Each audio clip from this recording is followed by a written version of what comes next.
Welcome to the Salmon Runs YouTube. Enjoy the video. In this video, I will explain how to change your Ford Explorer's door code. First, find your vehicle's factory 5-digit code. This code is usually on a card in your owner's manual or glove compartment. Make sure all your doors are completely closed before you begin. You'll use this original code to start the programming sequence for your new personal entry code. It's a straightforward process, and I'll guide you through each step. Once you have your factory code, enter it directly onto the exterior keypad. After successfully entering the 5-digit factory code, you must press the 1-2 button on the keypad. Do this within 5 seconds of your last digit entry.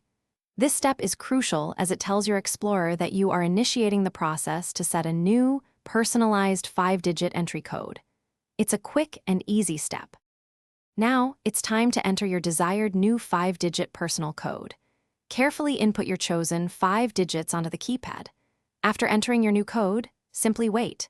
Do not press any other buttons. The vehicle will confirm the successful programming by locking and then immediately unlocking all the doors. This sequence indicates that your new personal entry code has been accepted and is now active for your Ford Explorer. To ensure everything worked correctly, test your new 5-digit code. Lock your doors using the keypad, then unlock them with your newly programmed code. Remember, your original factory code will always remain active, so you have a backup. You can repeat these simple steps anytime you wish to change your personal entry code again. Enjoy the convenience and security of your personalized door access. Thanks for watching. Consider subscribing if we helped you.